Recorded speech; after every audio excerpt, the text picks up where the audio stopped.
Hi guys, I'm Gwyneth Paltrow. Welcome to the GOOP podcast. Every Thursday, GOOP editors will be sitting down with provocative thinkers, industry disruptors, and culture changers. I'll take turns interviewing barrier-breaking guests as we talk about shifting old paradigms and starting new conversations. Today's guest is a cardiologist by training. Dr. Stephen Gundry graduated cum laude from Yale, pre-med, then got his MD from the Medical College of Georgia before completing his surgical residency at the University of Michigan.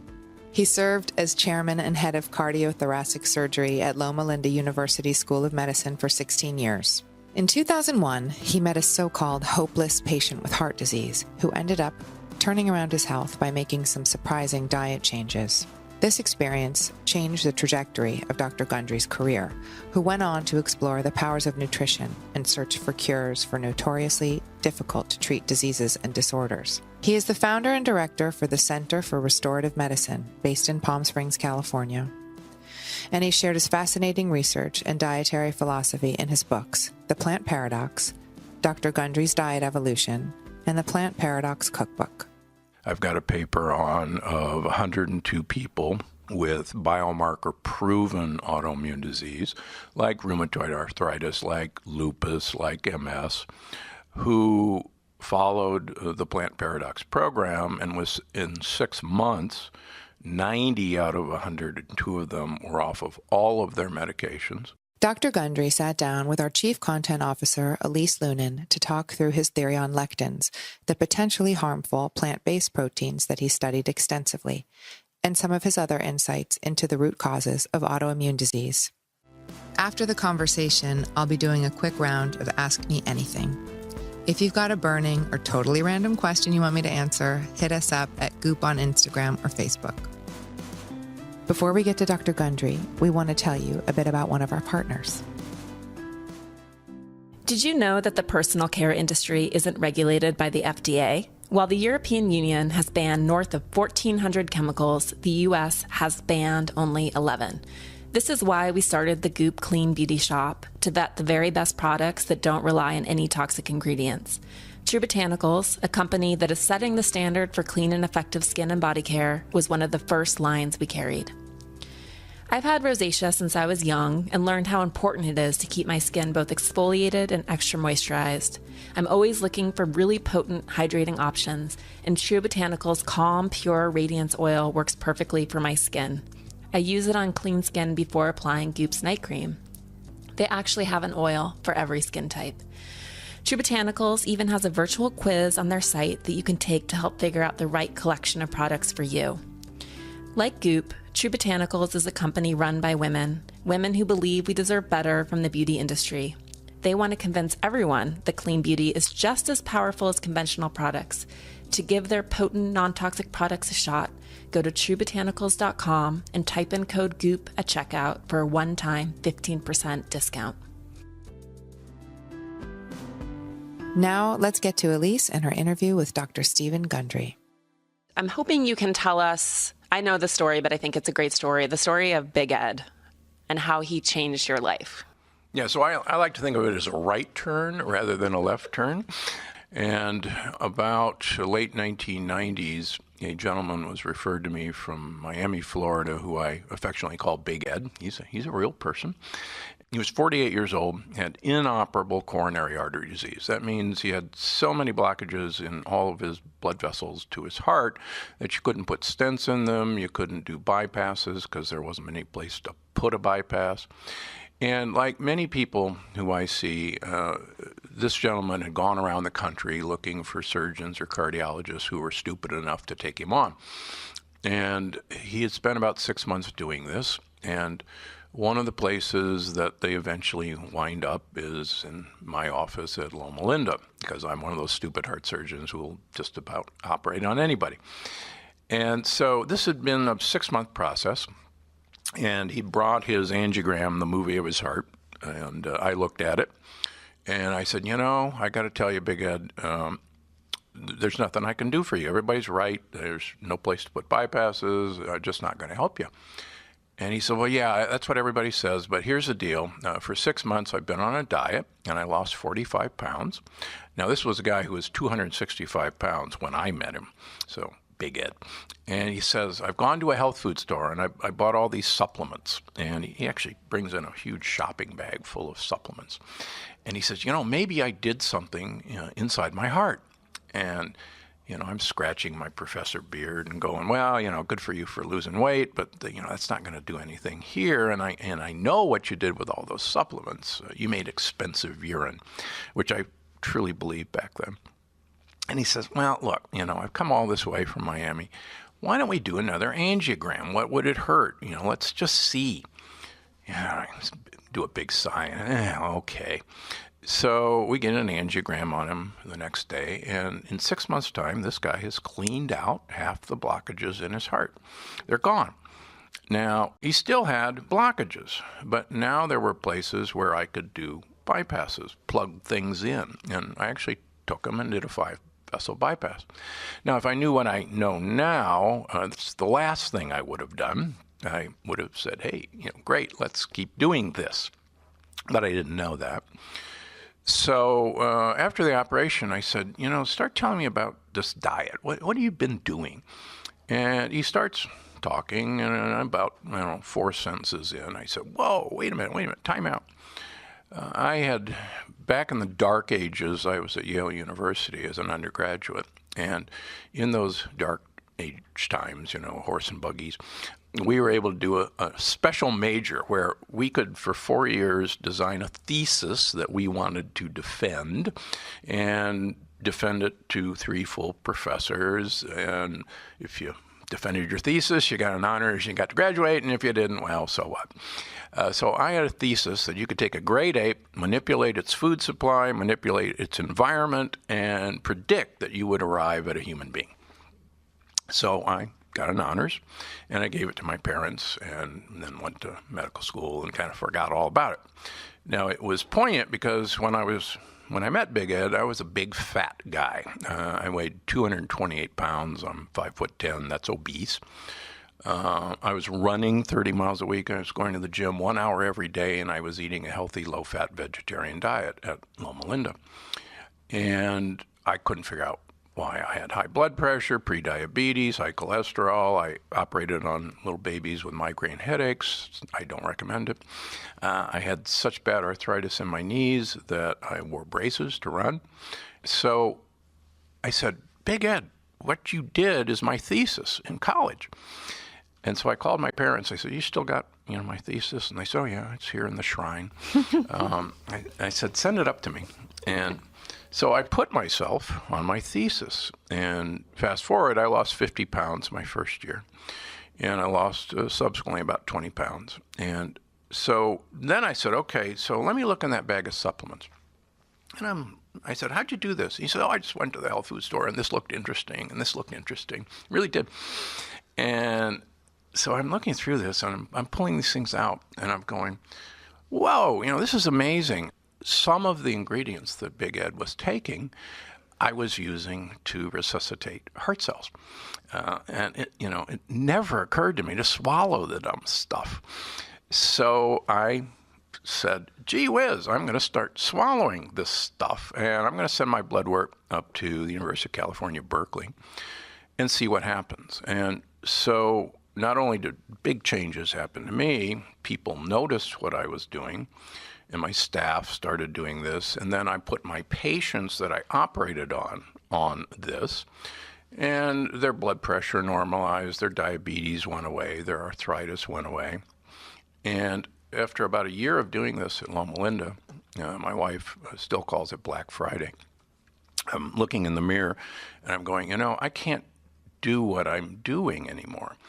I can't operate on people and then tell them how to avoid me. I have to take them and tell them how to avoid me and not operating on them. Now, that's really stupid because even in academics, an academic heart surgeon makes a decent living, but teaching people how to eat is not a good way to make a living. In fact, it's really not encouraged by the insurance system. So anyhow, I resigned my position, and just walked away and set up a clinic in Palm Springs. And I just asked people every 3 months, I'd like to take certain foods away from you, and I'd like you to go get some supplements at Costco or Trader Joe's or Amazon or Vitacost. I don't care where you go. And I want to see what happens with your blood and with you. And every 3 months, we're going to look at this, and insurance will pay for it, and insurance will pay for the blood work. And so very rapidly, you could start to see predictable changes when people did certain things, removed certain foods. And that resulted in my first book, which was Dr. Gundry's Diet Evolution. After that book came out, a lot of people with autoimmune diseases started showing up in my office because I had highlighted a couple of people whose autoimmune disease had gone away by following this book.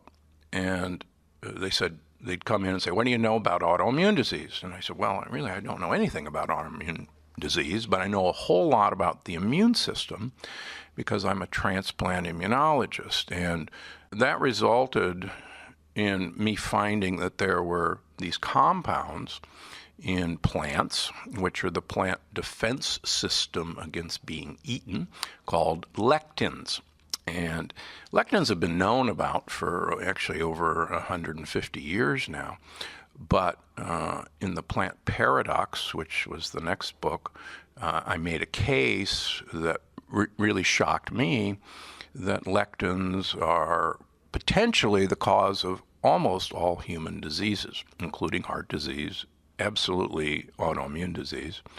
And so I developed a program where I tell people, it's not what I tell you to eat that's very important. It's what I tell you not to eat that makes all the difference. Switching to lectins for a second. So, and being familiar with your work, the idea is that plants predated all of us. They're incredible chemists, and they created systems to arm themselves against being eaten, right? Which we as humans ignore. Right. Most animals are actually pretty smart. And the idea of lectins are to make their predator ill or hurt or actually depressed. You can actually inject lectins into a belly of a rat, and the rat will cower in a corner and not come out of the corner and seek out food and get actually very anxious and depressed. And if you think about it as a plant defense system, if you've got a rat cowering in a corner, that's a pretty good way to stop a rat from eating you. And we know that, for instance, if a caterpillar starts eating leaves, we know that the plant actually recognizes the sound of a caterpillar munching and will ignore other sounds that try to duplicate that sound and knows specifically the sound of a caterpillar munching.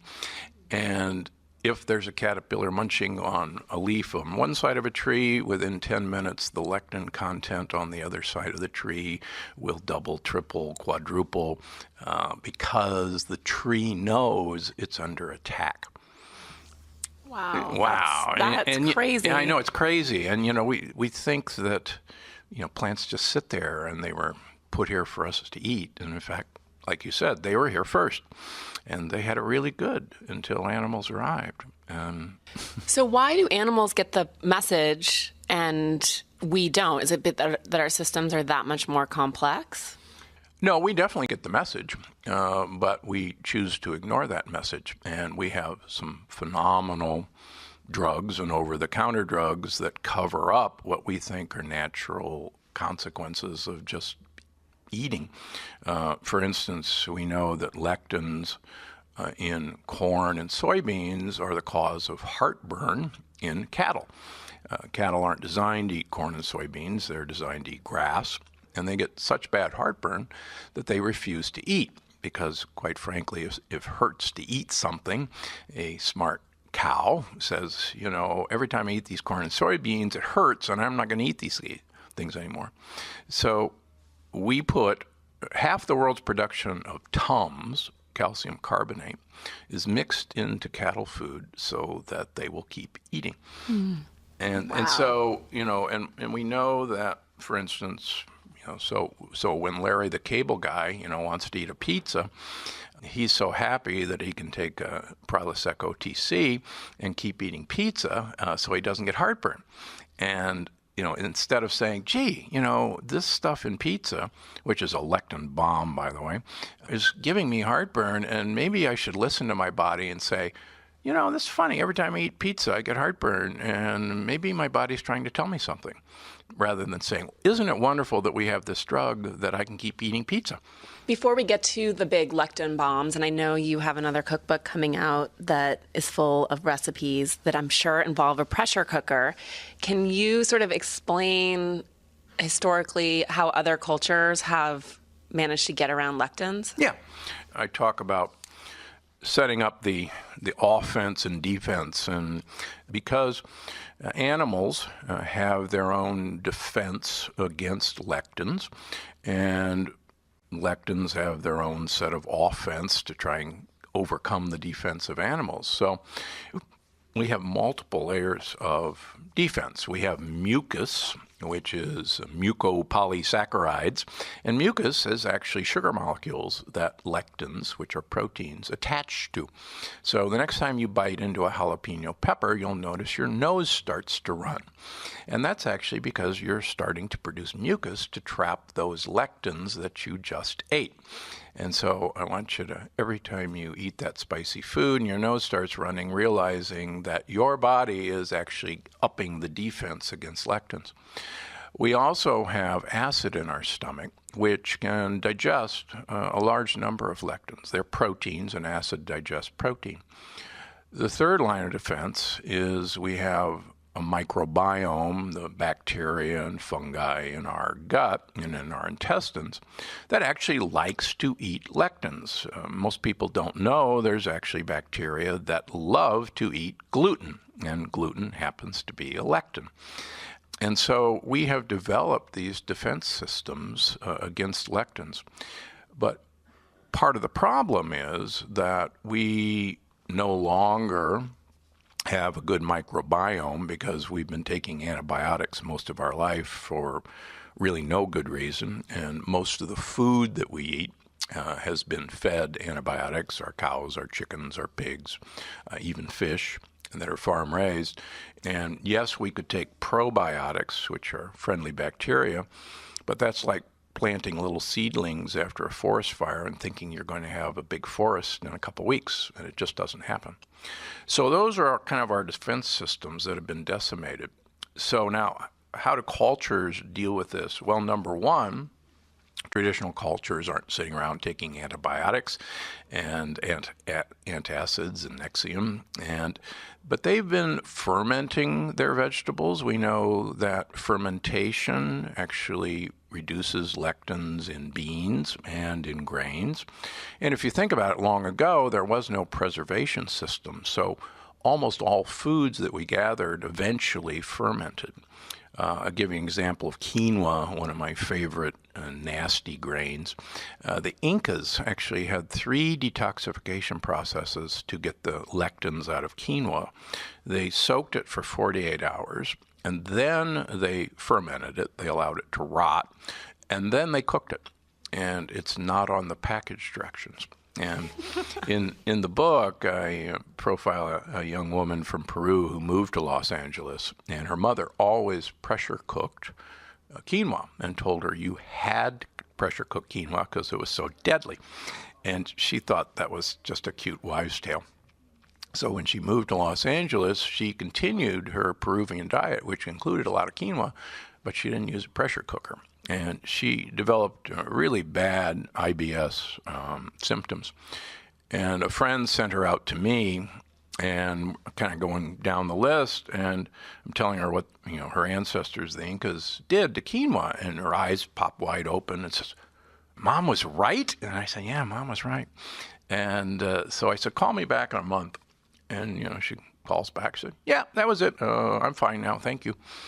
It makes so much sense now that she was right, and they were destroying the lectins in the rice and beans that they were eating. And I know, like tomatoes Yeah. So tomatoes, I make a big point that the Italians always peel and de-seed their tomatoes and peppers before they eat them because the peels and the seeds have the major lectins. The pulp doesn't. My grandmother was French on my mother's side, and she taught my mother that you could not serve a tomato unless you peeled and de-seeded it. And so all my life until I went to college, I had peeled and de-seeded tomatoes. And when I went to Yale and was served a sliced tomato with peels and seeds, I thought it was the weirdest thing I'd ever seen. And why would anybody eat it this way? Cultures have figured out really how to lessen the impact. One of my favorite factoids is that 4 billion people use rice as their staple. Rice has been cultivated since 8,000 years ago. And yet 4 billion people take the hull off of rice, which contains the lectins, and eat white rice. And you got to wonder, how can 4 billion people be that stupid? Because everybody knows brown rice is so much better for you than white rice. Well, they're not stupid. They've figured out that you really should take the hull off of rice. And up until recently, most cultures have taken the hull off of wheat and other grains, and they eat white bread and white pasta. And the idea of an Italian having whole wheat pasta, I think they'd rather, put a knife through their chest. It's really, the French and the Italians have very low levels of heart disease, and here they are eating this, dangerous white bread, and white baguette, and white croissants, and white pasta. And we don't look at what cultures have actually done to protect themselves. And all the lectin is in the hull, right? Yeah. We'll have more of Elise's conversation with Dr. Stephen Gundry in a minute. In the meantime, let's talk about one of our partners. Here at GOOP, we abide by the thesis of making every choice count. We believe that resources are limited, money, time, materials, and that there's no reason to have a bad meal or go to a ho-hum yoga class or buy a dress that you never wear that taunts you from your closet.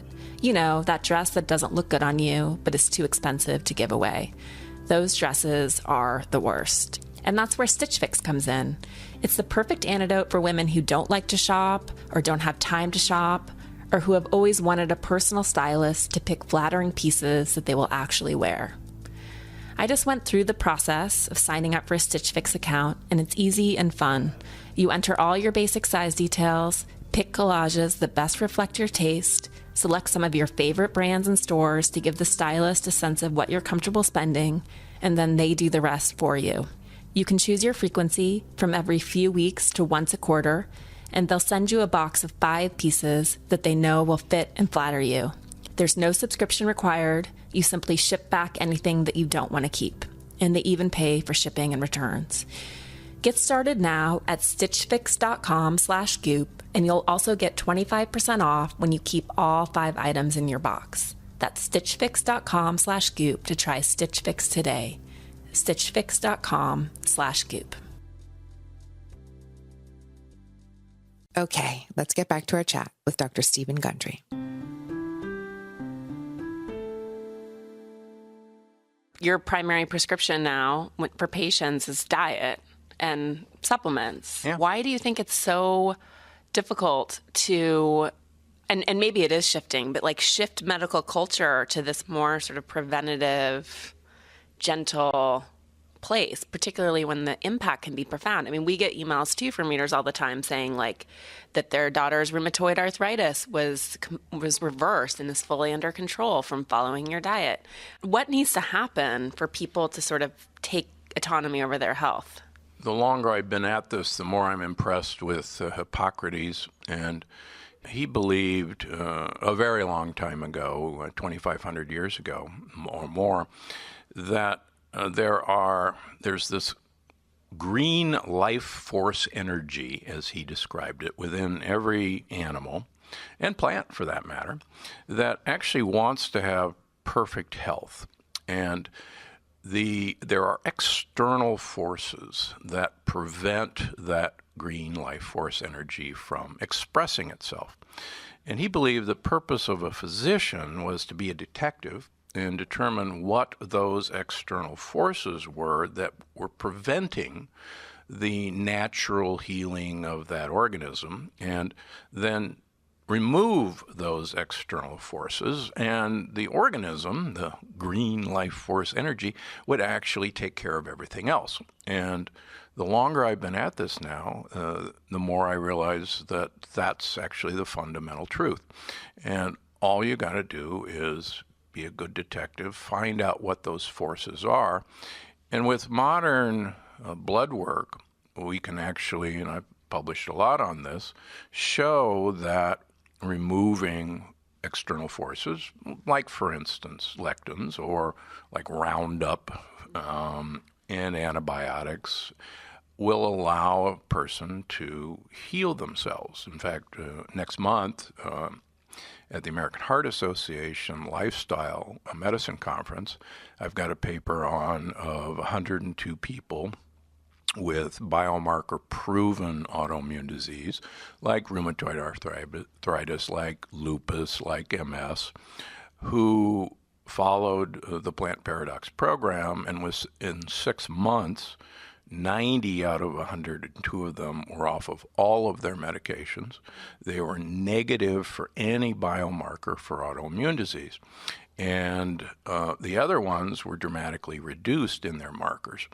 So, I mean, it's mind-boggling to me that you can actually record reversal of autoimmune diseases and prove that it's just removing certain things from people's diet. So what is the mechanism there that would be so clarifying for doctors if it was like everyone went on a 21-day elimination diet, you had a clean slate, you went to your doctor presenting your symptoms? It seems like it would just clear the field, so at least you could really understand what's going on and whether it needs medical intervention.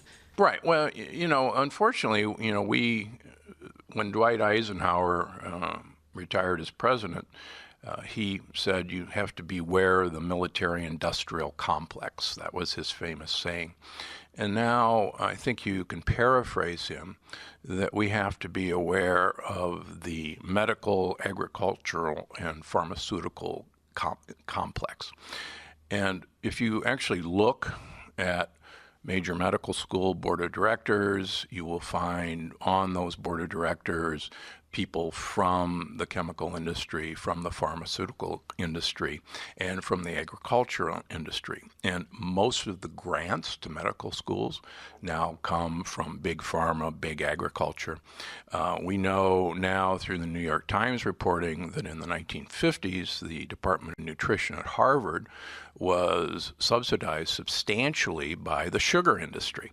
And we're putting out false statements that sugar had no influence on obesity and diabetes because they were literally paid by the sugar industry. And this was brought home with the Center for Disease Control director was found to be buying tobacco stocks in Japan, the exact thing that she was sworn to be against. So medical students, doctors get most of their information from big pharma. Big chemicals like Monsanto directs the FDA. Big chemistry wants something, they just support Congress to make sure that that law gets passed. So it's a very hard habit to break. For instance, I'll give you an example. There's extensive literature now that vitamin D toxicity is incredibly rare. Big study out of the Mayo Clinic thinks that you can't get vitamin D toxicity until the levels get above 350. But that vitamin D is incredibly important to repair the wall of our gut, and that high vitamin D levels actually induce rejuvenation of our telomeres, the little aging things on our chromosomes. And yet, so I'll have most of my patients run their vitamin D level around 100, and they'll go to their local doctor and they'll say, oh my gosh, you're on toxic levels of vitamin D and it's going to kill you. Well, there's no such thing. My life was changed, for instance, 10 years ago when I had a couple patients who were in their 70s, and I got their vitamin D levels, and they were 278. And that's supposedly lethal. And I'm looking at them and I'm going, you're not dead. Why aren't you dead? And I said, you have very high vitamin D levels. And they said, oh, yeah, vitamin D is a hormone. We've been taking huge amounts of vitamin D all our lives. And so I started reading Dr. Hollick's work from Boston University. And sure enough, vitamin D has so many benefits. And we've been taught that it's, we shouldn't be taking very much. Mm-hmm. So these things are going to take a long time to get out there. And for general health, because I think that a lot of women, the autoimmune stuff is very resonant because, and this is just me, the child of a doctor, so I think I'm a doctor. I know, the worst, such a self-prescriber. But we've talked about this with some other doctors who contribute frequently to GOOP, but there's, you're not really sick until there's a code, but that a lot of women exist on the spectrum of feeling unwell, sort of almost an autoimmune spectrum. You don't have a full-blown autoimmune disease, but you're definitely not doing well. So besides eliminating lectins and following your protocol, are there supplements? What are other things that every woman should do to protect her health? Well, yeah, you're right. Women, most of our standard lab tests that a doctor gets and is taught to get don't even give us a clue that anything could be possibly wrong.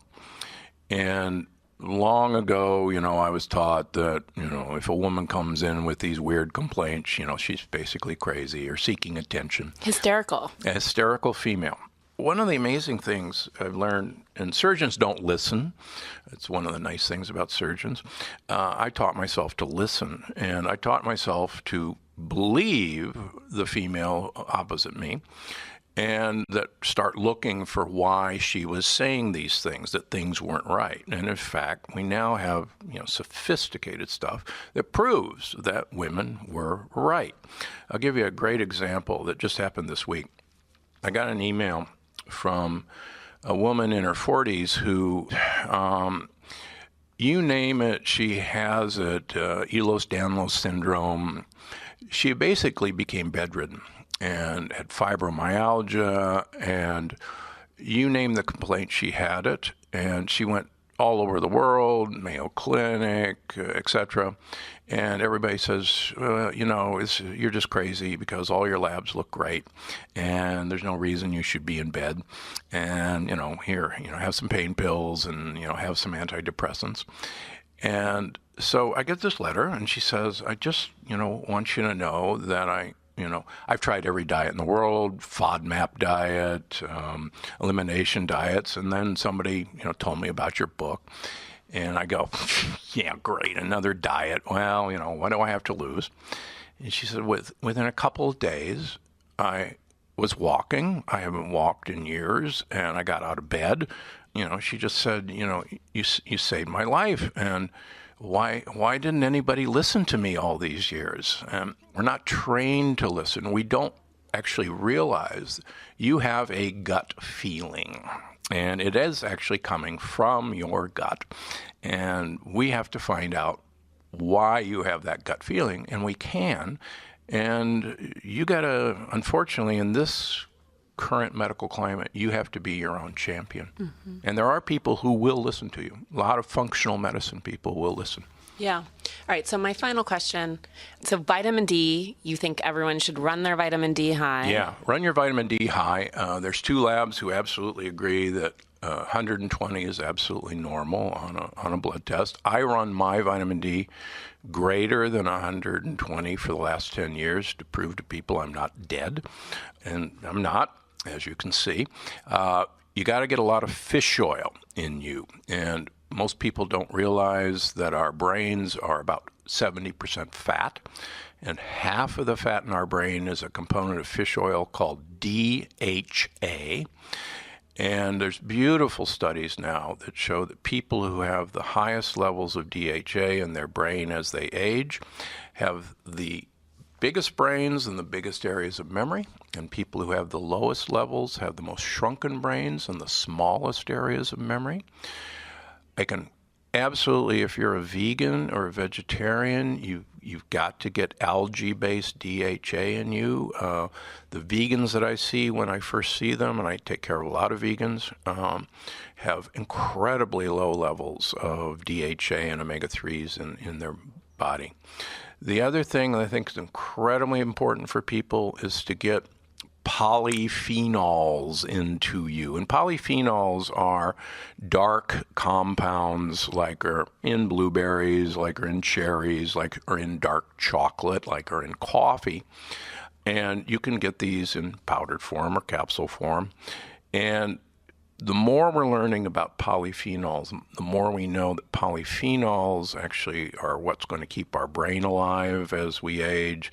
They're going to improve almost every functioning mitochondria in our body. Just an interesting small fact, people who drink 5 or more cups of coffee a day have almost no evidence of Alzheimer's or Parkinson's. Wow. And that's because the polyphenols in coffee are so important. And you can't put milk in coffee because it binds the polyphenols. Oh, what? Man. You can put coconut milk instead. Okay. How's that? That's a good concession. So the Plant Paradox Cookbook, which is a follow-up to Dr. Gundry's best-selling Plant Paradox, is out, and bust out those pressure cookers. Yeah, pressure cooker will defend you against those nasty lectins. Thank you, 1970s. Thanks so much for joining our talk with Dr. Stephen Gundry today. You can learn more about his work at gundrymd.com. I hope you enjoyed the conversation too. Now, as promised, it's Ask Me Anything time. Amanda wants to know if I get my hair colored. Amanda, obviously. Have you seen my fake blonde hair? And now I'm also gray. I'm going gray, so I dually need to color my hair. Have a question? Drop us a line at GOOP on Instagram or Facebook. That's it for this week's episode of the GOOP podcast. Thanks for tuning in. If you liked what you heard, please rate, review, and share with your friends. To keep up with new episodes, just hit subscribe. And for more info, head over to goop.com/thepodcast. See you next week.